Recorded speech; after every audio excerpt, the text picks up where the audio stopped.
പുണ്യവർമ്മ സാഹിബ്. ഞാനിപ്രാവശ്യം നിങ്ങളോടൊപ്പം വരുന്നത് ഒരു കഥയുമായിട്ടാണ്. നിങ്ങൾക്കറിയാം, ഞാനൊരു എഴുത്തുകാരനാണ്, കഥാകൃത്താണ്. നിരവധി കഥകൾ പ്രമുഖ പ്രസിദ്ധീകരണങ്ങളിലൂടെ പ്രസിദ്ധീകരിച്ച് വന്നിട്ടുണ്ട്. അതുപോലെ തന്നെ പുസ്തകങ്ങൾ വന്നിട്ടുണ്ട്, 4-5 പുസ്തകങ്ങൾ വന്നിട്ടുണ്ട്. 2 കഥാസമാഹാരമാണ്. അപ്പോൾ നമുക്ക് കഥയിലേക്ക് കിടക്കാം. കഥയുടെ പേര് Ouija board. Doctor Frederick Antonio lodge മുറിയിലെ ഫർണിച്ചറുകൾ ആകമാനം ഒന്ന് കണ്ണോടിച്ചു. നിലാവിൻ്റെ നേരിയ കഷണങ്ങൾ ജനൽപ്പാളികളുടെ അകത്തേക്ക് വിരൽ നീട്ടുന്നു. പുറത്ത് വലിയ കുരിശുരൂപത്തോടു കൂടിയ ക്രിസ്തീയ ദേവാലയവും വലിയ സെമിത്തേരിയും കാണാം. കുരിശിൽ നാട്ടിയ നിരവധി ശവക്കല്ലറകൾ. ശിലാഫലകത്തിൽ പലതിലും RIP എന്ന് നിലാവിൽ മങ്ങിക്കാഴ്ച കാണാം. പരാതിൻ്റെ പേരും ജനന തീയതികളും വ്യക്തമല്ല. നിലാവിൽ ശവക്കല്ലറകൾക്കിടയിലൂടെ ഒരു രൂപം അനങ്ങുന്നതായി ഡോക്ടർക്ക് തോന്നി. ഏതോ ഡെമൺ ആയിരിക്കും, ദുഷ്ട ആത്മാവ് അതെന്ന് ഡോക്ടർ ചിന്തിച്ചു. മരച്ചില്ലകൾ ഇളകിയാടി. പനീർശെൽവം അല്പം വിറയാർന്ന സ്വരത്തിൽ പറഞ്ഞു, ഡോക്ടർ, നിങ്ങൾ ആ ജനവാതിൽ ഒന്ന് അടയ്ക്കാമോ? ഏത് നശിച്ച സമയത്താണ് ഇങ്ങനെ ഒരു ലോഡ്ജിൽ മുറിയടിക്കേണ്ടി വന്നതാവോ? തിരുച്ചിറപ്പള്ളിയിലെ ഭാരതിദാസൻ യൂണിവേഴ്സിറ്റി ഗസ്റ്റ് ലെക്ചറർ ആയിരുന്നു പനീർശെൽവം. രാമനാഥപുരത്തെ പല ലോഡ്ജുകളും തിരക്കി ചെന്നെങ്കിലും ഒന്നും തരപ്പെട്ടില്ല. പിറ്റേന്ന് ഏതോ വലിയ യോഗം നടക്കുന്നു പോലും. അത് മറ്റ് സംസ്ഥാനങ്ങളിൽ നിന്നും പോലും വന്ന നേതാക്കളെ കൊണ്ടും പാർട്ടി പ്രവർത്തകരെ കൊണ്ടും ലോഡ്ജുകളെല്ലാം നേരത്തെ തന്നെ നിറഞ്ഞു. ഒടുവിൽ കിട്ടിയതാകട്ടെ ഈ സെമിത്തേരിക്കടുത്തുള്ള ലോഡ്ജും. നിലാവിൽ സെമിത്തേരി കാണാൻ ഒരു മനോഹാരിതയൊക്കെ ഉണ്ട്. റൊമാനിയയിലെ ഡ്രാക്കുള പ്രഭുവിൻ്റെ കാർപ്പാത്തിൻ പർവ്വതനിരകളിലെ കോട്ടയും പരിസരങ്ങളുമാണ് പനീർശെൽവത്തിന് ഓർമ്മ വന്നത്.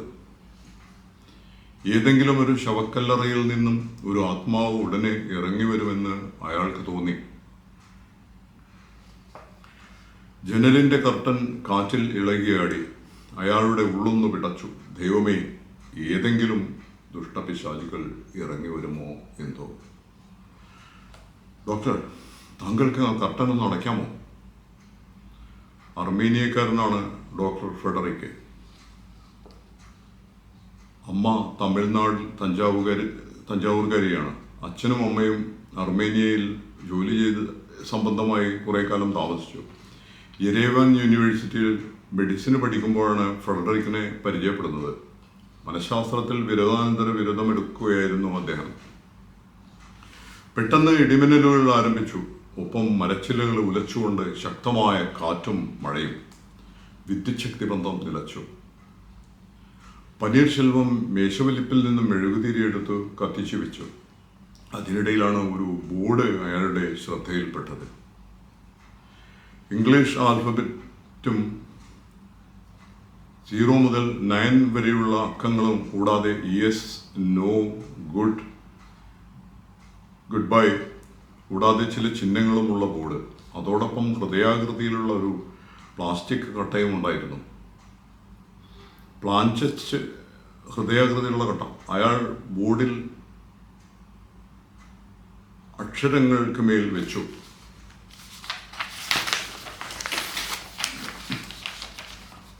ഉടനെ ഡോക്ടർ ചാടി എഴുന്നേറ്റ് അയാളുടെ കൈകൾ പിടിച്ചു. No, don't put this planchette on board. അത് ഓയിച്ച ബോർഡാണ്. വായിലേക്ക് ഒഴുകി വന്ന നേർത്തുള്ളി ശെൽവം നാവുകൊണ്ട് തടവി. വായിൽ ഉപ്പുരസം മുഖത്ത് തടവിയപ്പോൾ ചോര പടർന്നൊലിച്ചിരിക്കുന്നു. നമുക്കുടനെ പോകാം. ശെൽവം ധൃതിപ്പെട്ടു. ഡോക്ടർ ബാഗിൽ നിന്നും ഒരു മെഡിക്കേറ്റഡ് പ്ലാസ്റ്റർ എടുത്ത് നെറ്റിയിലെ മുറിവിൽ ഒട്ടിച്ചു. കുറച്ച് വെള്ളം കൊണ്ടുവന്ന് ശെൽവത്തിൻ്റെ മുഖം കഴുകി വൃത്തിയാക്കി. ഡോക്ടർ വീണ്ടും ബോർഡിന് മേൽ പ്ലാഞ്ചറ്റ് വെച്ചു. ഇനി നമുക്കിടയിൽ ഓജാ ബോർഡിൻ്റെ ആവശ്യമില്ലെന്ന് തോന്നുന്നു. ഒരു മധ്യവയസ്കൻ്റെ അത്ര ദൃഢമല്ലാത്ത സ്വരം. ഇനി നമുക്കിടയിൽ ഓജാ ബോർഡിൻ്റെ ആവശ്യമില്ലെന്ന് തോന്നുന്നു. ആരാ അത്? ആരാ? ശെൽവം എണീറ്റ് നിന്ന് ചോദിച്ചു. ഡോക്ടർ സ്വന്തം ചൂണ്ടുവിരൽ വെച്ച് മിണ്ടരുതെന്ന് ആംഗ്യം കാണിച്ചു. ശെൽവം നിശബ്ദനായി. ഡോക്ടർ പ്ലാഞ്ചറ്റിൽ കൈവച്ചുകൊണ്ട് ചോദിച്ചു, ആരാണ് നിങ്ങൾ? എന്താണ് വേണ്ടത്?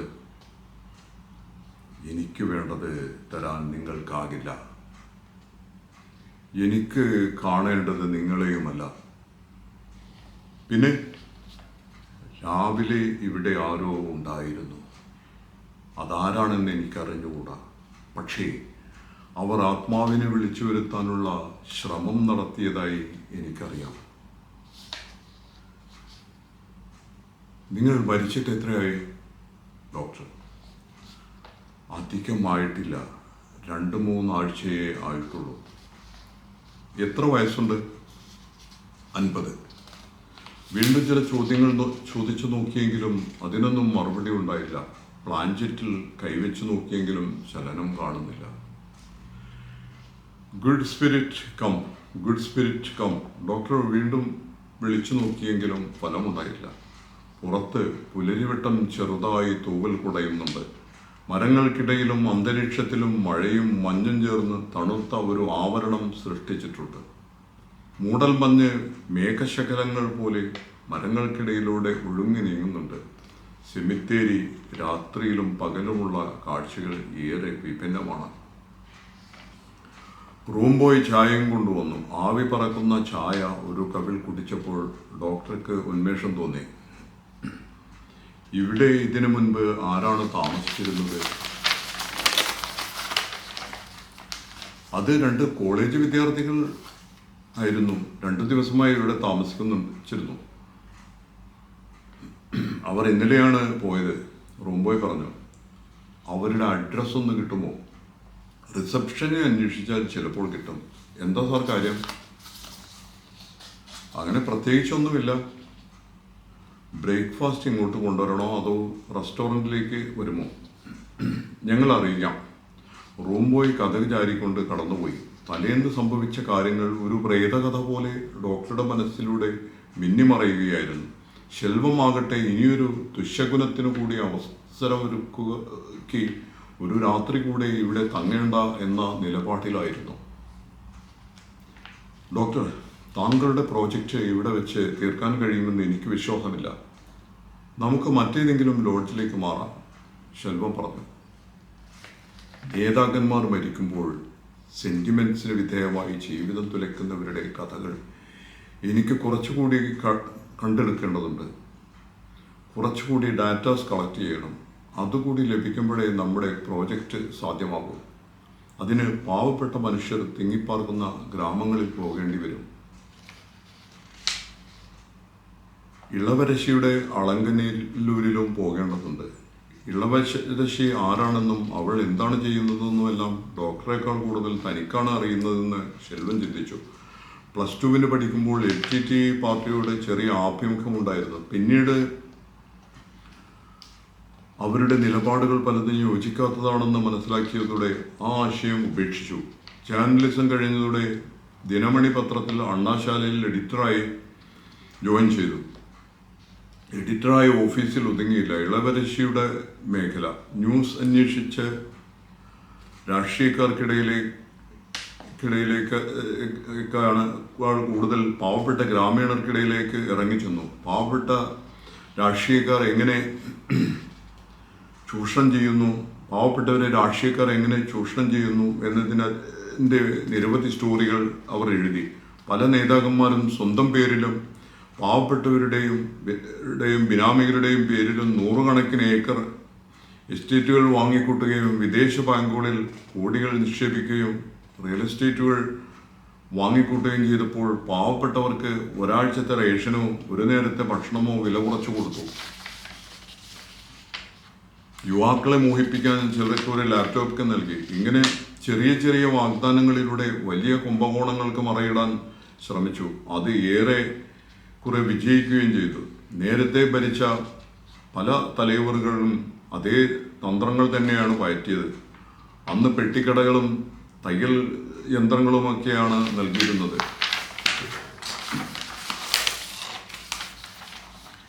ഈ സാഹചര്യത്തിൽ ചില നേതാക്കൾ നടത്തുന്ന വൻ അഴിമതികൾ മനസ്സിലാക്കാനും അതിനെ പ്രതിരോധിക്കാനും തമിഴ്നാട്ടിലെ പാവപ്പെട്ട ജനങ്ങൾക്കായില്ല. ഭൂരിഭാഗം വരുന്ന ഈ ജനത പലപ്പോഴും പത്രം പോലും വായിക്കാത്തവരായിരുന്നു. ദൃശ്യമാധ്യമങ്ങൾ കാണുകയാണെങ്കിൽ തന്നെ പലരും സീരിയൽ കാണാനാണ് സമയം കണ്ടെത്തിയത്. ഈ ജനങ്ങൾക്കിടയിലേക്കാണ് ഇളവരശി തൻ്റെ ദൗത്യവുമായി ഇറങ്ങിച്ചെന്നത്. അവർ എഴുതിയ ലേഖനങ്ങൾ ചായക്കടയിലും ബാർബർ ഷോപ്പുകളിലും കൂട്ടത്തിൽ പഠിപ്പുള്ള ചിലർ വായിച്ചു കേൾപ്പിച്ചു. ഇത് മനസ്സിലാക്കിയ ചില നേതാക്കളുടെ സമ്മർദ്ദ നിമിത്തം അവരെ പത്രത്തിൽ നിന്ന് പുറത്താക്കി. പിന്നീട് ഫ്രീലാൻസറായി തുടർന്നപ്പോഴും ഇളവരശി തൻ്റെ ശ്രമങ്ങൾ ഉപേക്ഷിച്ചില്ല.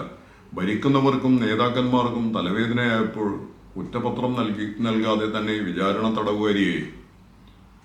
വർഷങ്ങളോളം ജയിലിലടച്ചു. ആ കാലത്താണ് ഏതാണ്ട് സമാന രീതിയിൽ ആന്ധ്രയിൽ ജയിലിൽ കഴിഞ്ഞിരുന്ന സാമൂഹിക പ്രവർത്തകനും കവിയുമായ വരവര റാവുവിനെ കത്തുകളിലൂടെ പരിചയപ്പെടുന്നത്. അന്ന് ഇളവരശിയിൽ കൂടുതൽ ഊർജം പകർന്നു. ഇളവരശിയെ തേടി അളങ്കന്നൂരിലെത്തുമ്പോൾ അവിടെ മാർഗഴി മാസത്തിലെ വിളവെടുപ്പുത്സവവും അതോടനുബന്ധിച്ചുള്ള ജല്ലിക്കെട്ട് കാളപ്പോര് മത്സരവും നടക്കുകയായിരുന്നു. നിരവധി യുവാക്കൾ കാളകളെയും കൊണ്ട് മത്സര സ്ഥലത്തേക്ക് പോകുന്നത് കാണാം. ചിലർ കാളകളെ വാഹനത്തിൽ കയറ്റിയും കൊണ്ടുപോകുന്നുണ്ട്. കൂട്ടത്തിൽ അലങ്കരിച്ച കാളകളെയും കണ്ടു. അവർ അത് വലിയ ആഘോഷമായി ഏറ്റെടുത്തിരിക്കുകയാണ്. പഴയ സ്ഥലത്തു നിന്ന് താമസം മാറ്റിയതിനാൽ വീട് കണ്ടെത്താൻ കുറച്ച് ബുദ്ധിമുട്ടി. നേരത്തെ ഫോണിലൂടെ സംസാരിച്ചിട്ടുണ്ടെങ്കിലും ഡോക്ടർ ഇളവരശിയെ ആദ്യമായാണ് കാണുന്നത്. കടഞ്ഞെടുത്തതുപോലുള്ള രൂപം, ഒത്ത ഉയരം, ഇളം ചോക്ലേറ്റ് വർണ്ണം, ആമ്പൽപ്പൂവിതൾ പോലുള്ള കണ്ണുകൾ, മൂക്കിൽ തിളങ്ങുന്ന വജ്ര മൂക്കുത്തി, ഇളം ചുവപ്പ് ടീഷർട്ടും നീല ജീൻസുമാണ് വേഷം. സംസാരിച്ചിരിക്കുന്നതിനിടെ ഇളവരശിയുടെ അമ്മ വീട്ടിൽ വളർത്തുന്ന പശുവിൻ്റെ പാൽ ഒഴിച്ച കടുപ്പത്തിലുള്ള ചായ കൊണ്ടുവന്നു. ഡോക്ടർ ആസ്വദിച്ചു കുടിച്ചു. അമ്മ ഒരു ഗ്ലാസ് കൂടി പകർന്നു. അദ്ദേഹം തടഞ്ഞില്ല. ഇത് അമ്മയുടെ പണ്ടേയുള്ള ശീലമാണ്. അമ്മയുണ്ടാക്കിയത് ആർക്കെങ്കിലും ഇഷ്ടപ്പെട്ടുവെന്ന് കണ്ടാൽ പിന്നെ വിടില്ല. ഇളവരശി. ഡോക്ടർ ചിരിച്ചു. ഇളവരശി കുറെ ലേഖനങ്ങളും ഫോട്ടോ കോപ്പികളും കുറെ ഫോട്ടോകളും പത്ര കട്ടിങ്ങുകളും എല്ലാം വലിയ ഒരു കവറിലിട്ട് ഡോക്ടറെ ഏൽപ്പിച്ചു. കവർ വാങ്ങിച്ച് ശെൽവം ചിലതൊക്കെ മറിച്ചു നോക്കി. ശെൽവണ്ണനെ ഇപ്പോൾ കാണാനേ കിട്ടുന്നില്ല. ഡൽഹിയിൽ തന്നെ അങ്ങ് കൂടിയല്ലോ. ഇളവരശി. നാട്ടിലേക്കുള്ള വരവ് കുറവാണ്. ഇടയ്ക്ക് വന്നാലും അമ്മയെ കണ്ട് പെട്ടെന്ന് തിരിച്ചു പോകും. നിങ്ങളുടെയൊക്കെ വിവരങ്ങൾ അറിയുന്നുണ്ട്. പിന്നെ വാട്സപ്പും ഫേസ്ബുക്കുമൊക്കെ ചാറ്റിംഗ് നടക്കുന്നുണ്ടല്ലോ. അമ്മ ഉണ്ടാക്കിയ പലഹാരങ്ങൾ കൂടി കഴിച്ച ശേഷം അവർ ഇറങ്ങി. രാമനാഥപുരത്തെ കോമളാവല്ലി ലോഡ്ജിലെത്തിയപ്പോൾ റൂം ബോയ് മുരുകപാണ്ഡ്യൻ തിരക്കി. സാർ, എന്താ ഇന്നലെ കണ്ടില്ലല്ലോ? ഞങ്ങൾ ഒരു ദൂരയാത്രയിലായിരുന്നു, ശെൽവം പറഞ്ഞു. മുരുകൻ ഇടയ്ക്കിടെ മൊബൈൽ ഫോണിൽ വാട്സപ്പ് നോക്കുന്നുണ്ട്. പേര് പഴയ തലമുറയിലെ ഇതാണെങ്കിലും ആള് ന്യൂജൻ തന്നെയാണ്. ശെൽവം ഉള്ളിൽ ചിരിച്ചു. 2 വിദ്യാർത്ഥികൾ ഇന്നലെ വന്നിരുന്നു. അവരുടെ എന്തോ സാധനം മറന്നു വെച്ചിട്ടുണ്ട്. സാറിൻ്റെ നമ്പർ ചോദിച്ചു. ഞങ്ങൾ കൊടുത്തില്ല. ഇന്ന് വരാമെന്ന് പറഞ്ഞു പോയിട്ടുണ്ട്. മുറിയിൽ കയറിയപ്പോൾ ജാലകത്തിലൂടെ ആ വലിയ കുരിശുപള്ളിയും സെമിത്തേരിയും ദൃശ്യമായി. ശവക്കല്ലറകളും സ്മാരകശിലകളും അതിനിടയിലുള്ള വലിയ മരങ്ങളും കണ്ടപ്പോൾ ശെൽവത്തിൻ്റെ ഉള്ളൊന്ന് കിടുങ്ങി. അയാൾ ജനവാതിലിൽ അടയ്ക്കാൻ തുനിഞ്ഞു. ഡോക്ടർ കൈകൊണ്ട് വിലക്കി. മരങ്ങൾക്കിടയിലൂടെ പോക്കുവെയിലിൻ്റെ പൊൻവെളിച്ചം ചെറിയ ചെറിയ കുരിശുകളിൽ തട്ടി വന്യമായ ഒരു സൗന്ദര്യം രൂപപ്പെടുന്നതായി ഡോക്ടർക്ക് തോന്നി. അതിനിടയിൽ ഒരുപാട് ആത്മാവുകൾ ശാന്തമായി ഉറങ്ങുന്നുണ്ടാകും. രാത്രി ഇറങ്ങി അവ ആകാശത്തിലൂടെ സഞ്ചരിക്കുന്നുണ്ടാകും. ഗതി കിട്ടാതെ മരിച്ചവരുടെ പ്രേതങ്ങൾ രാത്രിയിൽ ഇറങ്ങി നടക്കുന്നുണ്ടാകും, ആരെങ്കിലുമൊക്കെ ഉപദ്രവിക്കാൻ. സന്ധ്യ മയങ്ങിയപ്പോൾ വാതിലിൽ മുട്ടുകേട്ടു. റൂം ബോയാണ്, ഒപ്പം 2 പയ്യന്മാരും. ഇവരാണ് സാർ ഇന്നലെ നിങ്ങളെ അന്വേഷിച്ചു വന്ന. വരൂ, ഇരിക്കൂ. ഡോക്ടർ അവരെ അകത്തേക്ക് ക്ഷണിച്ചു. നല്ല ഒത്ത പൊക്കമുള്ള കൗമാരക്കാർ. ഒരാളുടെ മുഖം ഖിന്നമാണ്. ഇപ്പോൾ കരയുമെന്ന് തോന്നും. ഇളം നീലക്കള്ളികളുള്ള മുഷിഞ്ഞ ഷർട്ടും ജീൻസുമാണ് വേഷം. മറ്റേയാൾ മുടി സ്പൈക്ക് ചെയ്തിരിക്കുന്നു. ടീഷർട്ടാണ് വേഷം. കയ്യിൽ ഡ്രാഗൺ പച്ച കുത്തിയിരിക്കുന്നു. ഒരു കാതിൽ കടുക്കൻ ഇട്ടിട്ടുണ്ട്. സർ, ഞങ്ങൾ ഒരു സാധനം മനസ്സിലായി. നിങ്ങളുടെ പേര്? ഡോക്ടർ തിരക്കി. കരച്ചിലിനോടടുത്ത മുഖഭാവമുള്ള ചെറുപ്പക്കാരനാണ് ആദ്യം മറുപടി പറഞ്ഞത്. ഈ പേര് ശങ്കർ, ഇത് ഫ്രണ്ട് ദിനകർ. നിങ്ങളുടെ മുഖത്ത് ഒരു ദുഃഖമുണ്ട്, എന്താണത്? ഡോക്ടർ ശങ്കറിന് നേരെ നോക്കി. മറുപടി ഒരു ചോദ്യമായിരുന്നു സുഹൃത്തിൻ്റെ വക. സർ, എന്താണ്, മനഃശാസ്ത്രജ്ഞനാണോ? തുടർന്നൊരു ചിരിയും. ശങ്കർ ദിനകറിനെ നേരെ തലയാട്ടിക്കൊണ്ട് അവനെ തടയാൻ ശ്രമിച്ചു. ഡോക്ടർ വെറുതെ ചിരിച്ചതേയുള്ളൂ.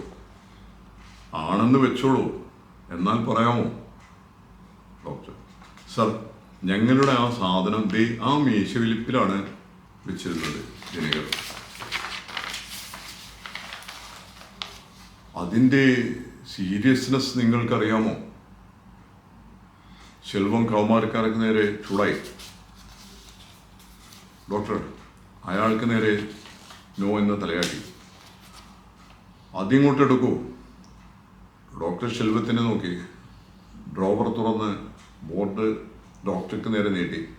വളരെ സൂക്ഷിച്ചു കൈകാര്യം ചെയ്യേണ്ട ഒരു ഉപകരണമാണിത്, അറിയാമോ? ഇല്ലെങ്കിൽ വരുന്ന ആപത്ത് വളരെ വലുതായിരിക്കും. ചിലപ്പോൾ മരണം തന്നെ സംഭവിച്ചേക്കാം. നിങ്ങൾക്ക്, അതല്ലെങ്കിൽ നിങ്ങൾ മൂലം മറ്റൊരാൾക്ക്. ഡോക്ടർ കുട്ടികളെ നോക്കി. അറിയാമെന്ന അർത്ഥത്തിൽ രണ്ടുപേരും തലയാട്ടി. അതിങ്ങ് തരൂ. ശങ്കർ കൈനീട്ടി. തരാം, പക്ഷേ അതിനു മുമ്പ് ഒന്ന് രണ്ട് കാര്യങ്ങൾ ചോദിച്ചറിയാനുണ്ട്. മറുപടി പറയാൻ നിങ്ങൾ തയ്യാറാണോ? കുട്ടികൾ ഡോക്ടറുടെ മുഖത്തേക്ക് നോക്കി. മുഖം ശാന്തഗംഭീരമായിരുന്നു. ഏതോ ഒരു പ്രേരണയാലെന്ന വണ്ണം ദിനകർ പറഞ്ഞു. ഞങ്ങൾ പറയാം സാർ, ചോദിച്ചോളൂ. രണ്ടുപേരുടെ മുഖത്തേക്ക് സസൂക്ഷ്മം മാറി മാറി നോക്കിയ ശേഷം ശങ്കറിനെ ചൂണ്ടിക്കാണിച്ച് ദിനകർ ചോദിച്ചു, ഈ കുട്ടിയുടെ അച്ഛൻ ഇപ്പോൾ ജീവിച്ചിരിപ്പുണ്ടോ? ഇല്ല സാർ, 2-3 ആഴ്ചക്ക് മുമ്പ് ഇവൻ്റെ അച്ഛൻ മരിച്ചു. എങ്ങനെ മരിച്ചു? ചോദ്യത്തിന് ഉത്തരം പറയാതെ കൗമാരക്കാർ പരസ്പരം മുഖാമുഖം നോക്കി. പറയൂ, എങ്ങനെ മരിച്ചു? സൂയിസൈഡ് ചെയ്യുകയായിരുന്നു. തലൈവിയുടെ പെട്ടെന്നുണ്ടായ മരണത്തിൽ മനം നൊന്ത് ആരും അറിയാതെ പോയി ആത്മഹത്യ ചെയ്തു. അയലത്ത് വീട്ടുകാർ അവരുടെ പുളിമരത്തിൽ തൂങ്ങിയാടുന്ന ശവം കണ്ടാണ് ഇവൻ്റെ അമ്മയെ വിവരം അറിയിച്ചത്. കുറച്ചു നേരത്തെ മൗനം. ആരും പരസ്പരം നോക്കിയില്ല. പിന്നെ ദിനകർ തുടർന്നു. അതോടെ അവൻ്റെ പഠിത്തം മുടങ്ങി സാർ. സെയിൻറ്റ് ഗ്രിഗോറിയസ് കോളേജിൽ നിന്നും ശങ്കറിനെ പ്രിൻസിപ്പൽ പുറത്താക്കി. 2 മാസത്തെ ഫീസും ബാക്കിയുണ്ടായിരുന്നു. കൂലിപ്പണിക്ക് പോയാണ് അവൻ്റെ അച്ഛൻ ഫീസ് അടച്ചിരുന്നത്. ഇപ്പോൾ ഫീസ് അടക്കാൻ ആരുമില്ല. സംസാരത്തിനിടെ അവൻ്റെ കണ്ടമിടറി. ശങ്കറാകട്ടെ എല്ലാം കേട്ടിരുന്ന് കൈകളിൽ കവിൾ താങ്ങി കരയുന്നുണ്ടായിരുന്നു. ഡോക്ടർക്കും ഇതേ പ്രായത്തിൽ ഒരു കൊച്ചുണ്ടായിരുന്നു, ചാൾസ്. അദ്ദേഹം അവനെക്കുറിച്ച് ഓർക്കുകയായിരുന്നു. നിങ്ങൾ എന്തിനാ ഇവിടെ മുറിയെടുത്തത്? ശെൽവൻ തിരക്കി. കുട്ടികൾ ആദ്യം മറുപടിയൊന്നും പറഞ്ഞില്ല. നിർബന്ധിച്ചപ്പോൾ ദിനകർ പറഞ്ഞു, സ്പിരിറ്റിനെ വിളിച്ചു വരുത്താൻ.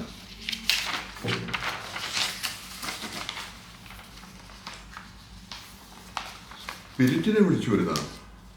ആരുടെ ആത്മാവിനെ? എന്തിന്? ഡോക്ടർക്ക് ദേഷ്യം വന്നു. അതുവരെ മിണ്ടാതിരുന്ന ശങ്കർ പൊട്ടിക്കരഞ്ഞുകൊണ്ട് എഴുന്നേറ്റു. എനിക്കെൻ്റെ അച്ഛനെ കാണണം സാർ, അച്ഛനെ കാണണം. അദ്ദേഹമായിരുന്നു എൻ്റെ എല്ലാം. ഞാനും ആത്മഹത്യ ചെയ്യാൻ തീരുമാനിച്ചതാണ്. പിന്നെ എൻ്റെ അമ്മയെയും കുഞ്ഞു പെങ്ങൾ ദീപ്തിയെയും കുറിച്ചോർത്ത്, പിന്നെ എൻ്റെ ഈ പ്രിയ ചങ്ങാതി തടസ്സം നിന്നപ്പോൾ ഡോക്ടർ അവനെ കെട്ടിപ്പിടിച്ചു. തലയും പുറത്തും തലോടി. എൻ്റെ ചാൾസ്, സമാധാനിക്കും മകനെ, അദ്ദേഹം മനസ്സിൽ പറഞ്ഞു. ആ ബോർഡ് തരൂ, ഞങ്ങൾക്ക് പോകണം, ദിനകർ പറഞ്ഞു. ഡോക്ടർ റൂം ബോയെ വിളിച്ച് ഒരു കത്തി കൊണ്ടുവരാൻ പറഞ്ഞു. പിന്നീട് ബോർഡ് 4 മുറിച്ച ശേഷം കൊണ്ടുപോയി കളയാൻ മുരുകനെ ഏൽപ്പിച്ചു. ശങ്കരന് ഉടനെന്നൊരു ദേഷ്യം വന്നു. ചാടി എഴുന്നേറ്റു. നോ, താങ്കൾ എന്താണ് ഈ കാണിച്ചത്? നോ. അവൻ ഡോക്ടറുടെ 2 ചുമലും പിടിച്ച് ശക്തമായി കുലുക്കാൻ തുടങ്ങി. കുലുക്കത്തിൻ്റെ ആഘാതത്തിൽ ഡോക്ടർ കസാരയിലേക്ക് മറിഞ്ഞു. ശെൽവം ഡോക്ടറെ വീഴാതെ പിടിച്ചു. ദിനകർ ശങ്കറിനെ ബലമായി പിടിച്ചു മാറ്റി. അപാരമായ ഒരു ശക്തി അവന് കൈവന്നതായി ശങ്കറിന് തോന്നി. ഡോക്ടറും അത് തന്നെയാണ് ചിന്തിച്ചു കൊണ്ടിരുന്നത്. ഹിസ്റ്റീരിയ ബാധിച്ചവനെ പോലെ അല്പം ഇരുന്ന ശേഷം ശങ്കർ കരഞ്ഞുകൊണ്ട് പറഞ്ഞു, സാർ, എന്നോട് ക്ഷമിക്കണം. ഞാൻ എന്തായി കാണിച്ചത്? നോ, സാരമില്ല, ടേക്ക് ഇറ്റ് ഈസി. ഡോക്ടർ അവനെ സമാധാനിപ്പിച്ചു. ഡോക്ടർ ഒരു എഴുത്തെഴുതി കവറിലിട്ട ശേഷം ശങ്കറിനെ ഏൽപ്പിച്ചു. ഇത് നിന്റെ പ്രിൻസിപ്പലിന് കൊടുക്കണം, തുറന്നു നോക്കരുത്. ഡോക്ടറുടെ നമ്പറും ഇമെയിൽ വിലാസവും അവൻ എഴുതി കൊടുത്തു. സമയം കിട്ടുമ്പോൾ എന്നെ ബന്ധപ്പെടണം. അച്ഛൻ്റെ കുഴിമാടത്തിനരികെ വല്ലപ്പോഴും ചെന്ന് അദ്ദേഹത്തിന് വേണ്ടി പ്രാർത്ഥിക്കണം. ഒരിക്കലും ഓയിജ ബോർഡ് പോലുള്ളത് ഉപയോഗിക്കരുത്. നമ്മൾ ഉദ്ദേശിക്കുന്ന ആത്മാവിന് പകരം ഏതെങ്കിലും ദുഷ്ടാത്മാവാണ് വരുന്നതെങ്കിൽ അത് പിന്നെ തിരിച്ചു പോയെന്ന് വരില്ല. പിന്നീടുണ്ടായേക്കാവുന്ന പ്രത്യാഘാതങ്ങൾ പറയേണ്ടല്ലോ. കുട്ടികൾ ക്ഷമ ചോദിച്ചുകൊണ്ട് ഇറങ്ങിപ്പോയി. ശെൽവം പറഞ്ഞു, നമുക്കും ഉടനെ പോകാം സാർ, ഈ സ്ഥലം അത്ര ശരിയല്ല. ഡോക്ടർ ചിരിച്ചു. ആട്ടെ, സാറെന്താണ് കുട്ടിയുടെ കയ്യിൽ കൊടുത്തത്? അവൻ്റെ ഫീസാണോ അതോ അവനെ ഏറ്റെടുത്തുകൊണ്ടുള്ള ലെറ്ററാണോ? മറുപടിയൊന്നും പറയാതെ ഡോക്ടർ വെറുതെ ചിരിച്ചു. അപ്പോൾ വിനയാന്വിതനായി ഒരു ആത്മാവ് അവിടെ എവിടെയോ ഉള്ളതായി ശെൽവത്തിന് തോന്നി. എല്ലാവരും കഥ കേട്ട ശേഷം എന്തെങ്കിലും സംശയം ഉണ്ടെങ്കിൽ വീണ്ടും നിർത്തി കേൾക്കാവുന്നതാണ്. പിന്നെ അഭിപ്രായങ്ങളൊക്കെ പറയണം. കഥയെക്കുറിച്ചുള്ള അഭിപ്രായങ്ങൾ എഴുതണം. നിങ്ങളുടെ അഭിപ്രായം കിട്ടുമ്പോഴാണ് നമുക്ക് കൂടുതൽ അതിനെക്കുറിച്ച് എന്തെങ്കിലും മാറ്റങ്ങൾ വരുത്തെങ്കിലും ചെയ്യാനോ കൂടുതൽ ഊർജ്ജം ഉണ്ടാവുക. ഇത് നേരത്തെ ദേശാഭിമാനി ആഴ്ചപ്പതിപ്പിൽ പ്രസിദ്ധീകരിച്ചു വന്ന കഥയാണ്. ദേശാഭിമാനി ആഴ്ചപ്പതിപ്പിൽ പ്രസിദ്ധീകരിച്ച കാലത്ത് കഥ നന്നായി ചർച്ച ചെയ്യപ്പെടുകയുണ്ടായി. അതിനെക്കുറിച്ച് ജസ്റ്റിസ് സിരിജഗൻ അടക്കം പല ആളുകളും നമുക്ക് നിരവധി അഭിപ്രായങ്ങൾ ഫേസ്ബുക്കിലൂടെയും പിന്നെ വീക്കിലിയിലൂടെയൊക്കെ അഭിപ്രായം എഴുതിയിട്ടുണ്ടായി. പേഴ്സണലായിട്ടും അഭിപ്രായം എഴുതിയിട്ടുണ്ടായി. കഥ നമ്മുടെ ഒരു സമാഹാരത്തിൽ, അടുത്തൊരു കഥാസമാഹാരത്തിൽ കൊണ്ടുവരാനാണ് ഉദ്ദേശിക്കുന്നത്.